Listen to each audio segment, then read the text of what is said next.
नमस्कार, दिन भर की बड़ी खबरों में आपका स्वागत है। मैं हूं आपके साथ आंचल। आज इस बुलेटिन में बात होगी संसद में छिड़े सियासी संग्राम की, हाईकोर्ट के जज यशवंत वर्मा पर बड़े एक्शन की। देखेंगे बुलडोजर एक्शन पर कोर्ट से क्यों लगी बीजेपी सरकार को फटकार। कुणाल कामरा की टिप्पणी पर शिंदे ने दिया क्या रिएक्शन। जानेंगे क्यों राबड़ी देवी पर बरसे सीएम नीतीश कुमार।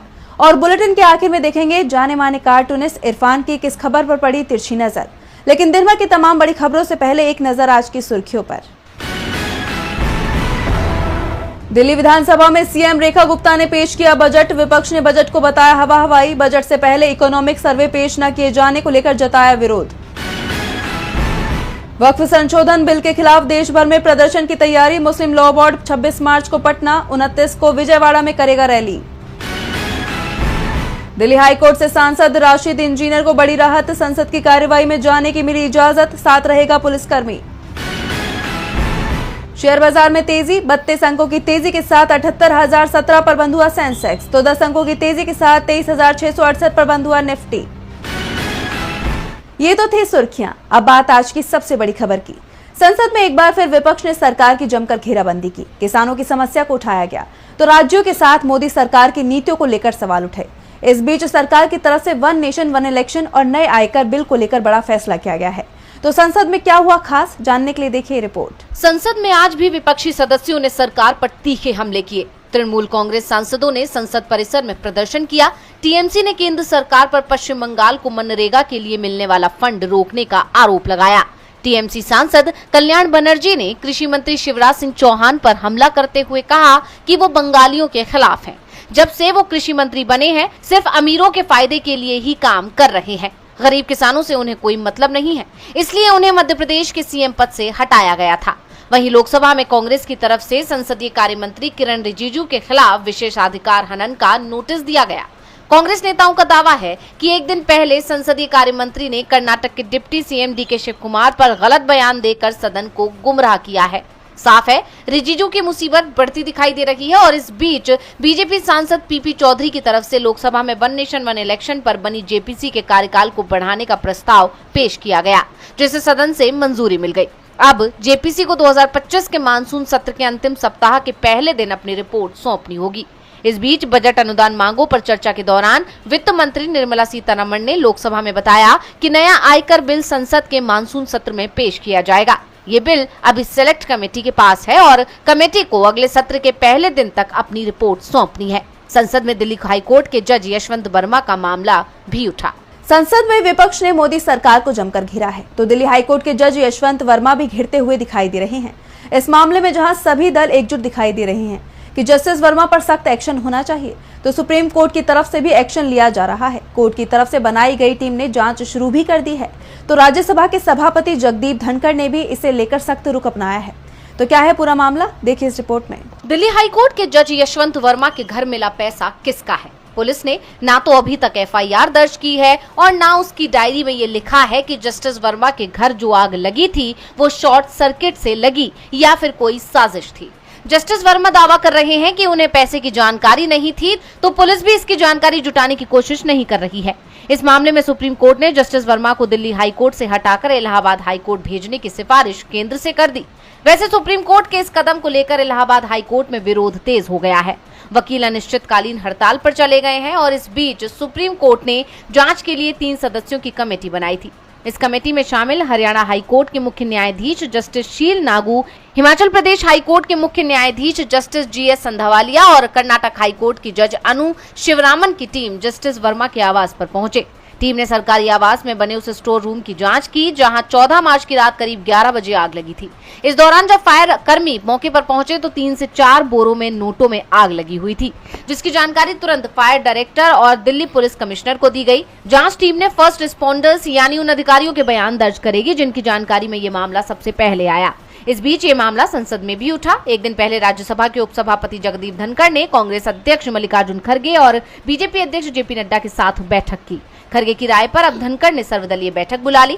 सर्वदलीय बैठक में सभी की इस मामले में एक राय थी कि मामला बेहद गंभीर है और इस मामले में सख्त कार्रवाई होगी।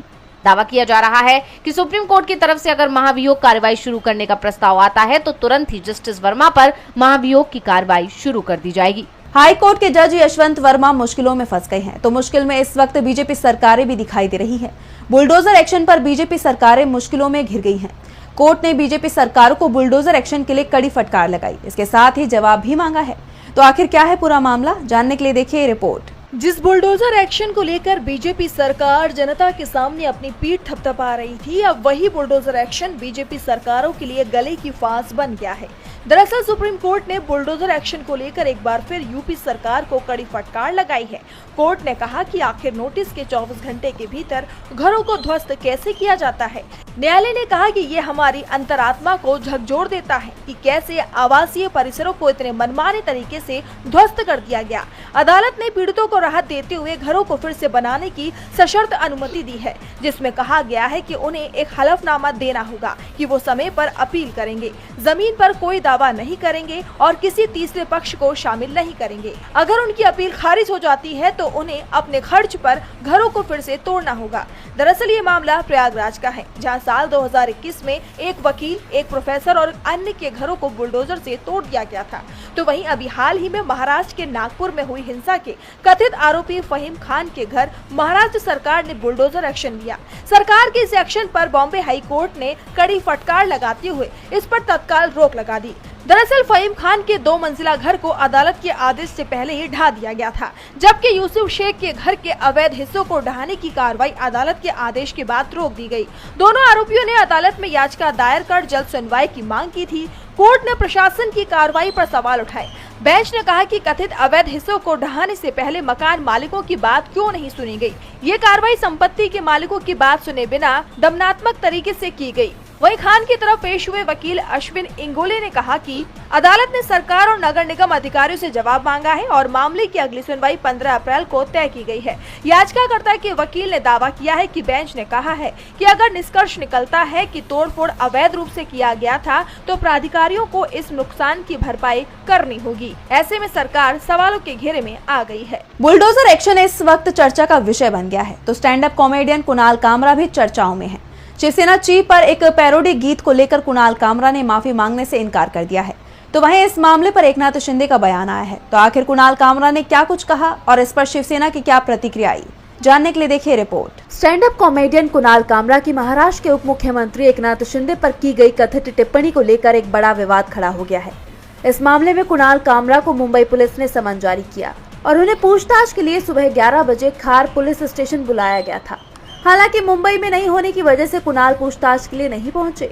इस बीच डिप्टी सीएम एकनाथ शिंदे ने कहा, ऐसा लगता है कि उन्होंने सुपारी लेकर ऐसा किया है। उन्होंने खुद को पार्टी कार्यकर्ताओं द्वारा मुंबई स्थित एक स्टूडियो में की गई तोड़फोड़ से अलग बताया है, लेकिन साथ ही कहा कि हर क्रिया की प्रतिक्रिया होती है। शिंदे ने आगे कहा कि ये कार्यकर्ताओं की भावना है, कटाक्ष करते समय एक शिष्टाचार बनाए रखा जाना चाहिए, वरना एक्शन का रिएक्शन भी होता है। इस मामले में कुणाल कामरा ने अपना बयान जारी किया और उन्होंने माफी मांगने से साफ इनकार कर दिया। कुणाल ने कहा कि मैं इस भीड़ से डरने वाला नहीं हूं और ना ही छिपने वाला हूं। शिवसेना, यूबीटी और अन्य विपक्षी दलों ने इस घटना की कड़ी निंदा की है और कुणाल कामरा का समर्थन किया है। उद्धव ठाकरे ने कहा कि कुणाल कामरा ने सच कहा है, ये व्यंग्य नहीं था। जो लोग चोरी करते हैं वो गद्दार हैं। और अब इस मामले में शिंदे ने जो बयान दिया है वो चर्चा का विषय बन गया है। शिंदे के बयान से जहाँ विवाद और गहराने की संभावना है, तो वहीं इससे अभिव्यक्ति की स्वतंत्रता और राजनीतिक टकराव को लेकर नई बहस छिड़ गई है। अभी मामला कहां जाकर थमता है ये तो देखने वाली बात होगी। शिंदे के बयान ने एक नई बहस छेड़ दी है। तो बिहार के सीएम नीतीश कुमार लगातार सुर्खियों में बने हुए हैं, कभी अपने बयानों के चलते तो कभी अपनी हरकतों के चलते। और अब उन्होंने एक बार फिर विधान परिषद में ऐसा कुछ कह दिया जिसके बाद से कहा जा रहा है कि अपनी और अपनी पार्टी के खिलाफ हो रही साजिश को देख वो बौखला गए हैं और ये बयान उनकी बौखलाहट का ही नतीजा है। तो अब ऐसा क्या कुछ बोल गए नीतीश कुमार, देखिए इस रिपोर्ट में। बिहार में इस साल के आखिर में विधानसभा चुनाव होने हैं। ऐसे में राज्य की सियासत पर सभी की निगाहें टिकी हुई हैं। खासकर नीतीश कुमार को लेकर चर्चाओं ने जोर पकड़ा हुआ है, क्योंकि वर्तमान परिस्थितियां बता रही हैं कि ये चुनाव नीतीश कुमार के लिए चुनौती बना हुआ है। खासकर मुस्लिम संगठनों के ऐलान के बाद नीतीश कुमार बेहद दबाव में दिख रहे हैं। इसका असर उनके बयानों में भी नजर आ रहा है। ऐसा ही कुछ बिहार विधान परिषद में देखने को मिला, जब आरजेडी के सदस्य आरक्षण के मुद्दे पर विरोध कर रहे थे। उन्होंने आरक्षण को 9वीं अनुसूची में डालने की मांग की। सदन की कार्यवाही शुरू होते ही आरजेडी सदस्य वेल में आकर विरोध करने लगे। आरजेडी के ज्यादातर सदस्य हरे रंग की टी शर्ट पहन कर आए थे। ये देखकर सीएम नीतीश कुमार नाराज हो गए और उन्होंने इसे बोगस बताया। उन्होंने कहा कि इसका कोई मतलब नहीं है और ऐसा कहीं नहीं देखा गया। उन्होंने कहा कि किसी भी पार्टी ने इस तरह का काम नहीं किया है। उन्होंने राबड़ी देवी पर गुस्सा करते हुए कहा कि इसके हस्बैंड का है पार्टी, इसको क्या है, ये बेचारी तो यहाँ ऐसे ही आ गई है, जब वो हटा तो इसको बनवा दिया, इसका कोई मतलब है, ये तो ऐसे ही है। ये सब ऐसा ही क्या क्या करते रहता है, कोई पार्टी में इस तरह से देखे हैं, इस पार्टी का यही हाल है, इसका क्या मतलब है। यही नहीं, मुख्यमंत्री ने आरजेडी सदस्यों के हरे रंग की टी शर्ट पहनने पर भी सवाल उठाया। उन्होंने कहा कि हरा टी शर्ट पहन कर आए हैं, हम यही पूछ रहे हैं, सब ऊपर वाला भी बैठा है, हम उसको भी कहेंगे कि देश भर में कहीं देखा है इस तरह का। ये लोग यही सब कर रहा है, जो शर्ट नहीं पहना है वो ऊपर से रख लिया है, ये सब बोगस चीज है। आगे में कुछ लिखवाए हुए हैं। अब नीतीश कुमार के इस रवैये को देखकर एक बार फिर उनके मानसिक स्वास्थ्य खराब होने की चर्चा हो रही है। वहीं कुछ लोगों का कहना है कि नीतीश कुमार हाथ से कुर्सी जाती देख बौखला गए हैं। नीतीश की बौखलाहट अब साफ दिखाई देने लगी है। तो डबल इंजन सरकार वाले राज्यों में घमासान मचा हुआ है। बीजेपी सरकारों के अपने ही मंत्री और विधायकों ने मोर्चा खोल रखा है। राजस्थान से लेकर मध्य प्रदेश में बीजेपी सरकार मुश्किल में घिरी हुई नजर आ रही है। आखिर क्या है पूरा मामला और क्यों अपनों के निशाने पर आई बीजेपी सरकारें, जानने के लिए देखिए रिपोर्ट। सरकार की नीतियों का विरोध विपक्ष तो करता ही है, लेकिन सरकार के लिए मुश्किल तब ज्यादा बढ़ जाती है जब उसका विरोध उसके अपने ही करने लगते हैं। ऐसा ही कुछ इस समय मध्य प्रदेश और राजस्थान में देखने को मिल रहा है। मध्य प्रदेश में जहां मंत्री ने अपनी सरकार के खिलाफ मोर्चा खोल दिया है, तो वहीं राजस्थान में विधायक अपनी सरकार के फैसले के खिलाफ खड़े हो गए हैं। मध्य प्रदेश सरकार में ऊर्जा मंत्री प्रद्युमन सिंह तोमर ने सरकार की औद्योगिक व्यवस्था पर सवाल खड़े किए हैं। मंत्री ने ग्वालियर में उद्योगों की कमी को लेकर नाराजगी जताई और कहा कि मैंने सिंधिया से कहा है कि ग्वालियर में उद्योग फिर से स्थापित हों। इसके लिए प्रधानमंत्री नरेंद्र मोदी और मुख्यमंत्री डॉक्टर मोहन यादव से मिले और हमें भी साथ ले चले। ग्वालियर को औद्योगिक नगरी बनाने के लिए काम करना होगा। ग्वालियर को जितने उद्योग मिलने चाहिए उतने नहीं मिल रहे हैं। वहीं राजस्थान में भजनलाल सरकार कोचिंग रेगुलेशन बिल लाना चाह रही है, लेकिन विधानसभा में बीजेपी विधायक ही इस बिल के विरोध में खुलकर उतर आए हैं। बीजेपी विधायक कालीचरण सराफ ने इस बिल को प्रवर समिति के पास भेजने की मांग की। सराफ ने कोचिंग बिल पर निशाना साधते हुए कहा कि अगर ये बिल पास हुआ तो प्रदेश में अफसरशाही हावी हो जाएगी। उन्होंने सरकार से कहा कि इस बिल को जल्दबाजी में लागू मत कीजिए, इससे हजारों शिक्षक बेरोजगार हो जाएंगे। बीजेपी विधायकों के हंगामे के बाद कोचिंग रेगुलेशन बिल अधर में अटक गया और इसे सिलेक्ट कमेटी को भेज दिया गया है। वहीं विधानसभा की कार्यवाही को हंगामे के चलते अनिश्चितकाल के लिए स्थगित कर दिया गया है, यानी बीजेपी शासित राज्यों में बवाल मचा हुआ है। अब देखना होगा कि ये विवाद शांत हो पाएगा या फिर नहीं। बीजेपी शासित राज्यों में पार्टी के विधायक और मंत्रियों की नाराजगी के संकेत दिखाई दे रहे हैं। तो भारत और अमेरिका के बीच चल रहे टैरिफ विवाद का हल निकलने के भी संकेत मिलने लगे हैं। अमेरिका का प्रतिनिधिमंडल 4 दिन के भारत दौरे पर आया हुआ है। इसमें यूएस ट्रेड रिप्रेजेंटेटिव ब्रेदन लैंच शामिल हैं। ये दौरा ट्रंप के रेसिप्रोकल टैरिफ के ऐलान के बीच हो रहा है, जिससे भारत के निर्यात पर असर पड़ सकता है। GTRI ने इसे लेकर भारत को सतर्क रहने की सलाह दी है।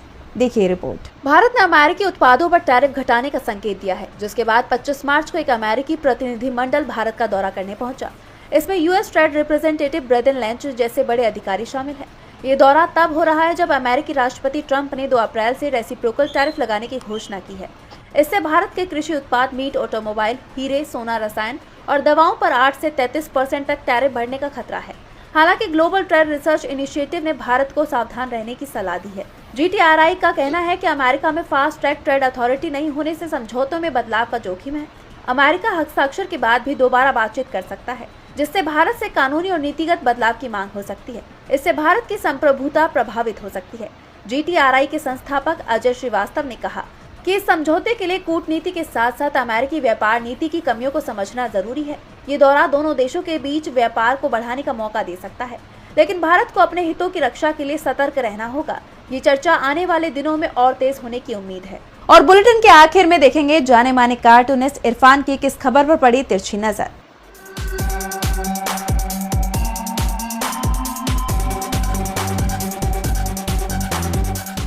देश का ध्यान पिछले 3 दिनों से कुणाल कामरा के वीडियो विवाद पर है। शिवसेना एकनाथ शिंदे के समर्थकों ने इसके बदले में स्टूडियो में आकर तोड़फोड़ की, भद्दी गालियां बकी। अब ये स्टूडियो जिसका नाम हैबिटेट क्लब है वो अनिश्चित काल के लिए बंद कर दिया गया है। अब इससे कुणाल कामरा को क्या फर्क पड़ेगा, क्योंकि वो तो जहाँ भी स्टैंड कर जाएगा वहीं पर फिर से कॉमेडी शुरू हो जाएगी। लेकिन क्लब से जुड़े हुए तमाम सैकड़ों जो कार्यकर्ता थे, उसमें जो काम करने वाले थे, उनके लिए ज़रूर बेरोजगारी का संकट बढ़ जाएगा। लेकिन नेताओं को इससे क्या?